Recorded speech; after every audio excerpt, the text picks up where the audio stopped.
We now have a segment where we have a short while for a discussion amongst the panelists, and while our audience out there is maybe still getting ready to formulate their questions in the Q&A box.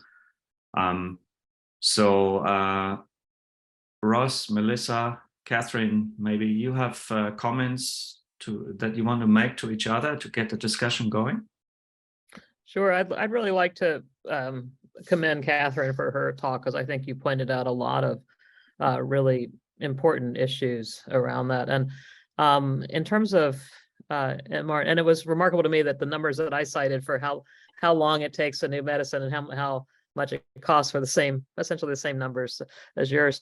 One of the things about nucleic acid medicines, and now I'm not just talking about mRNA medicines, but I'm talking about antisense oligos, siRNAs, and ultimately it will be gene editing, but is that it is truly different because, and I'll just start with mRNA to start with. Once you've found a messenger RNA that works for a particular disorder, then first of all, the manufacturing equipment needed is quite diminutive. So at Moderna, we're building out manufacturing facilities all over the world, and I know other companies are as well. But I hope that as we make more and more of these things, and that drives the cost down, that eventually even small communities will be able to make messenger RNA medicines, and then you can send just the sequence of the messenger RNA to local communities to make their medicines, and be able to distribute it locally. And so instead of having, it's more of a distributed system instead of a centralized system, which is then concentrated in just the rich communities. And so I think it is very much going to democratize medicine. And make a huge, very big sea change in both how quickly we can make medicines and the egalitarian aspects of it. Melissa, perhaps you could just comment. I guess there's going to be a reasonable challenge for, say, some of the rare diseases where you have to deliver the protein to a specific site in the body, right? Well, for the rare diseases, I didn't have time in this talk, but for rare diseases, you have to deliver the messenger RNA to the particular cell types. So for a lot of the rare diseases that we're currently targeting, the target tissue is the liver, so hepatocytes. And so we have different lipid nanoparticles for getting the mRNA there. The difference with rare diseases is you do have to give a higher dose than you do with a vaccine. But again, it's all very doable. And so it's just, once you know how to do it, and there's many, now that mRNA medicines are a proven modality, there are many, both companies and academics and other people entering the field too. And so I think the technologies will get better and better over time. And by getting better and better, it's also going to get less and less expensive. Yeah. So maybe I just insert here a question from the audience, from Yin Yan Yap to Melissa. How do you see the potential of treating inborn errors of immunity? Hi, Yan. I'm laughing because I got that same question when I was in Japan yesterday. So inborn, it's like primary immunodeficiency, if you have a loss of function mutation, then you could use messenger RNA if you can get into the hematopoietic stem cells or the precursor cells to whichever cell type in the hematopoietic system that you need in order to treat that disease. You could use that. And there are rapidly, we and other companies are developing delivery systems to get into those cells. Now, ultimately, for those patients and ultimately for rare disease patients, I think we all want a cure, right? And that will come in the form of gene editing, gene writing, gene therapy. But those modalities are just not quite ready yet. And so what I think mRNA can offer in the meantime is we can really start treating those patients now, and while they're waiting for the gene therapy or gene editing. So, but I have seen data that are coming from a number of gene editing companies that they're going to be delivering the gene editors via mRNA. So the gene editors are proteins, so you need to make them by mRNA. And the dream is to get, especially for things like for sickle cell anemia, is to be able to deliver that to the hematopoietic stem cells in vivo, so that you could have a one-shot cure for something like sickle cell anemia, which affects so many people around the world, particularly in low resource settings. And it's coming. I think in the next decade, it'll be here. Mm-hmm. Very good. Maybe one follow-up question to the point about regulatory changes. What is actually happening there, and how should we think about this for the future? For simplified regulatory approval of mRNA drugs. I'm sorry, I was reading another question. Could you ask that question again? Okay. About the processes for regulatory approval, how should they change to really facilitate this progress without making it a dangerous endeavor? Yeah, well, I think it's really the key thing about regulatory, and also it's really important that all organizations involved in making these nucleic acid medicines, we don't want to have safety issues and failures because of safety, because that can set back the whole field. Just one such major safety issue. And that the example I'll give was in gene therapy, where there was an incident in the 1990s that, or maybe it was the 1990s, that set back that whole field for years. So it's inherent that we all should be very careful and for safety. And but that said, the COVID pandemic has really changed the regulatory process. And so in order for us to be able to get that vaccine out to the public so quickly, we had to overlap clinical trials, and that's something that hadn't really been done before. And then the willingness of the regulators to work with the companies that were developing the vaccines and really be much more of a synergistic relationship instead of we talk to them and they come back to us 6 months later. That's really changed.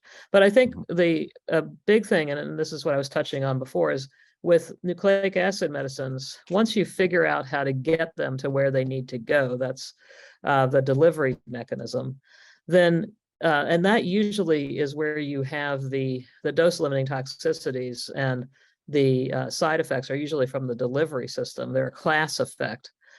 Once you've solved that and you know that effect for that particular class, then you can easily make a new medicine with by just changing the mRNA sequence.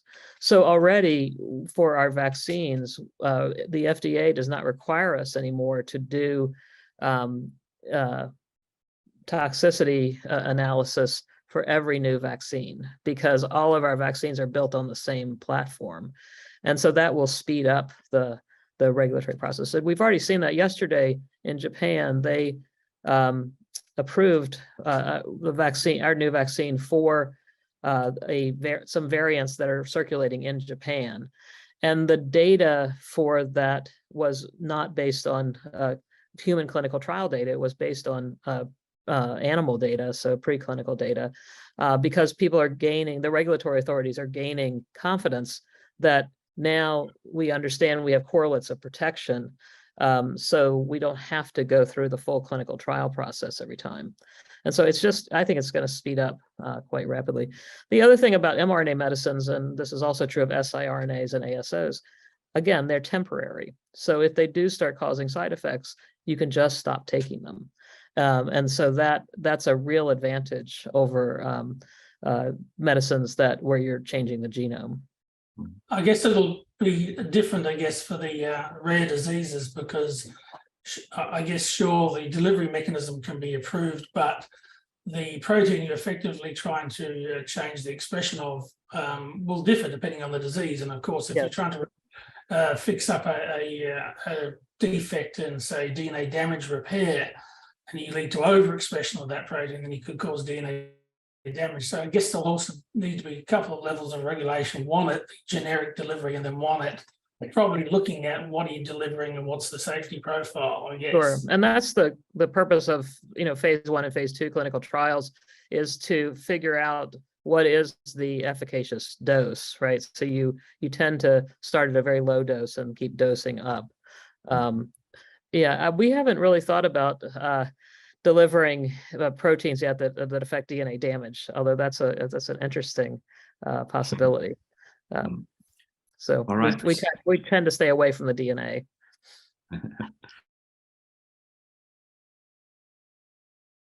I think we should switch over to questions that relate more to Ross's talk. So, for example, I have here questions from Bruce Stillman, from Charlotte Beilharz, and Dong Chao, relating to how your drugs work. Do they work in p53- tumors? Do they affect or regulate pathways beyond ribosome biogenesis? Where does the selectivity to only cancer cells come from?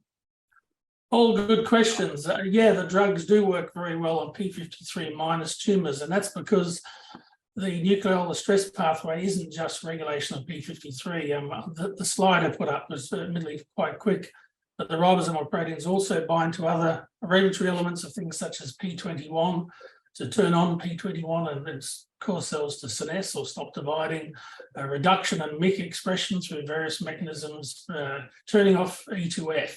So there are multiple other pathways which are at play, and even in the p53-, these are still often active. We can treat cells in vivo or tumors in vivo which are p53 null. In fact, the efficacy of the drug in solid tumors does not correlate with p53 levels. The other question was, how do we get selectivity? Well, I guess that is a key question which we've been trying to find, because that also then leads you to how can you stratify patients, which is the number one question that doctors have. Clearly, it's through the mutations themselves. It's not a panacea. It doesn't treat everything. An example would be the work that Luke Furyk did, where he showed that MYC-driven prostate cancer is exquisitely sensitive to the drug. But if you knock out P10, another model for prostate cancer, it does not treat that disease. Clearly, the MYC is causing significant stress on the cells, such that when we knock out the ribosomal, knock out RNA transcription, they really just collapse in a heap. So I think it's part of it is that the tumor cells are really right on the edge of being able to maintain themselves, and they're highly sensitive to these perturbations. But clearly, mutations in pathways can give selectivity, such as I described at the end, these ATRX and H3.3 mutations, which gives selectivity because they specifically affect the ribosomal repeats. But we've got a long way to go to determine how we can select patients sufficiently. Mm-hmm. I have another question for you, Ross, from Damien Purcell. How did you capture and protect your IP to fit into your long timeline of drug development? With difficulty. We had a period there where we couldn't publish in the second generation drug. None of that data I've shown you today has been published. And so we've had 5 years of not publishing any data to protect the IP. And so I didn't show a structure of that drug, because we'll show that structure in the first publication, which we're writing up at the moment. So you do have to be prepared sometimes to hold on to your work and not present it. And that can pose a significant difficulty if that's the only thing you're doing in the lab. And you have to be very careful about who you put on the projects. Generally, it's not suitable for students, because they need to publish their work and show it. And so most of it's been done through postdocs, but I've just made sure that they've had other projects to work on in addition to this. But it is, particularly for the long development time for small molecules, a considerable problem. Thanks. Okay, I have a question to Melissa from Trouder. Can you speak about the switch from academia to being a chief scientific officer? What's the biggest difference? Should we in academia be doing anything differently or training our students to do things differently to adapt to such a change?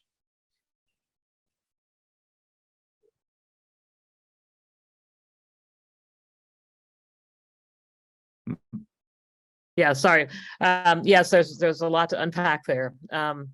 So the biggest difference in switching from academia to CSO is I don't have to write grants anymore. Hooray. Somebody else raises the money, so I just get to spend it. The other difference is that in academics, you are working with people who are training to be scientists. And so your main job is to help those students and postdocs learn how to do science and do it rigorously. And because the goal is learning, it takes longer because you need to let people learn and make mistakes. In industry, you're working with professional scientists, and they mostly are their subject matter experts, and they can just move really quickly. So the pace of industry research is actually quite rapid. But a big difference between academics and industry is that in academics, again, for training purposes, each student or postdoc really needs to have their own project to work on, to be the primary person driving, to learn how to do science, and then to be able to demonstrate that they have, at the end of the day, accomplished and have the skill sets needed to get their PhD or move on to the next thing. In industry, the entire company has a goal or goals, and everybody in the company has to work toward the same goal. And so what is so crucial is teamwork. And so industry, we do not want prima donnas. We do not want people who are lone actors. What we look for are team players.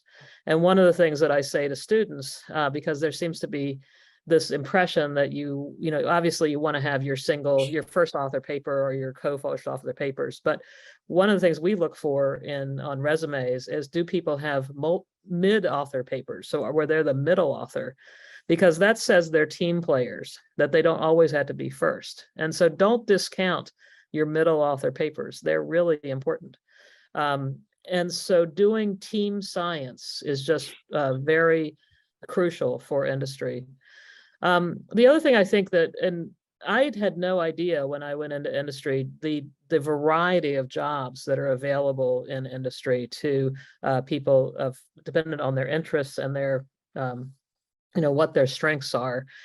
And that still has been very, obtuse, I think, if you can't really see through the window until you're inside. And so one of the things that I'm working on now with the Mass Bio, which is our association in Massachusetts, that of 1,600 biotech companies, is crazy how many we have, is we are working on an interactive career map for the pharma and biotechnology space that will show all of the different kinds of jobs that are available in the biotech pharma space, and then different career paths that you can take, or that people have taken. And then also, what are the requirements for entry? What are the entry points? And what are the, do you need a high school diploma? Do you need a college diploma? Do you need a PhD? And then, how do you get that? And so I think that's going to be really empowering.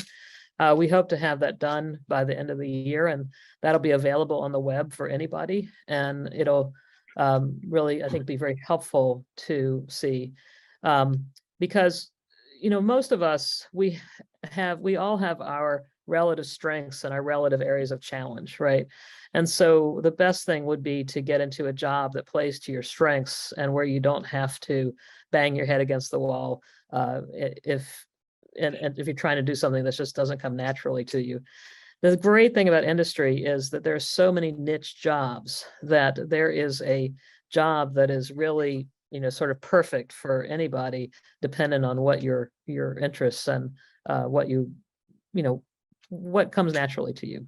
So, yeah. Well, thank you very much. I'll open up the mic, so to speak, again to all the panelists for additional remarks. So I just got a question for Melissa. How do you work with universities and a lot of the fundamental research comes out of the university, which is then adopted. What sort of programs do you have to work with universities? I'm so glad you asked, and I am going to pull up another slide deck here. We at Moderna have had longstanding collaborations with a lot of universities, particularly around our rare diseases, because in order to develop medicines for rare diseases, I'm just gonna, sorry, I'm gonna share, that's okay. Because I do want to talk about this mRNA access program that we have. So this is a talk that I just gave at University of Tokyo 2 days ago. I'm currently in Busan, Korea. Let me just get to the point I want to talk about. Anyway, so we've had to collaborate with universities for our rare diseases because you need animal models, and most of those animal models are with academics, and so we have longstanding collaborations. We also have longstanding collaborations on vaccines. So one of the reasons that we could move so quickly with the coronavirus was that we had been working for several years prior to that with folks at NIH who worked on coronaviruses and had knew what was the right mutations to put into the spike protein, to put it in a pre-fusion conformation to get the best neutralizing antibodies. And so that was all in the bag. That had been work done with on MERS that we could immediately apply to SARS-CoV-2. And so we have collaborations both with academics and with government agencies. But one of the things that we like to point out is we really need to do better. There are over 225 viruses that infect humans, but we have very few vaccines. And so there is no way for us at Moderna to do this. So we need to pull other people in. So we have started a program called mRNA Access, and this is essentially our gift to the world. We feel that we have developed this technology to easily make mRNAs and formulated mRNAs particularly for vaccines, that we then want to give academics access to this. So we already are, you can see the University of Queensland is already on our collaboration list. The academics who apply to this program will get access to our mRNA design studio, to our production facilities, and we will be able to get within 5 weeks is our target to get formulated RNA to them to try new designs for new antigen designs for new vaccines. And so I would, then this is the website. I would encourage anybody who is interested in this.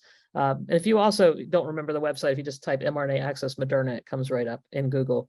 That we really want to work with academics. And the great thing about this program is we are not requiring there are no strings attached. There is no, it's only a materials transfer agreement. There's no licensing that's required. There's, we don't want your IP. We basically hope that if we provide these materials to academics and the academic lab finds something that looks like it's going to be a good antigen design, that as a trusted partner, perhaps they would come to us to help develop that with them, but it's not a requirement because we just think it's our moral obligation to do something about the lack of vaccines across the world. And of course, many of these infectious agents only affect very specific populations. And so they're going to be very specific to that country, for example. That's fantastic. Is there a cost or something that, I mean, how do you triage out the people you're going to work with? It must be Yes, of many. course, we triage them. So you just can't like order it from a catalog. That's not it. So you have to talk to the folks at mRNA Access, and there's a back and forth. I think I'm not really involved in the application process, so I don't know if there's a formal like it wouldn't be a very long grant to fill out, but I do think we do want to be working with labs that are, the top labs studying various things. And obviously we don't have infinite supplies of materials, so we want to make sure we're giving it to people who we think have the best likelihood of developing new antigen designs. And are you extending that to rare diseases or just We will eventually. The thing about vaccines, the amount of material that you need is much less than for treatment of rare diseases. And so because vaccines have the biggest impact on public health, and Moderna's ethos has always been to go after critical unmet needs, we think we're going to start with vaccines and see how that goes. But eventually we will go to rare diseases. The other thing is that as we're building out these manufacturing facilities all over the world, and of course Australia is one of the places where we're building this, there will be excess capacity at times. Like if we have manufacturing facilities for making lots of vaccines, when there's not an epidemic or pandemic going on, or in the low season, why not use that excess capacity to make materials for academic researchers to further the research? And so that's some of the thinking behind this. Terrific. I had another question for both of you, just briefly about, is TGA in Australia up to being very rapid in responding to these new types of mRNA treatments, and do they have the right people in TGA to actually analyse and make decisions on this, or is this going to be a learning process? So I can't answer that because I don't have any experience with TGA at all. So maybe Catherine can comment.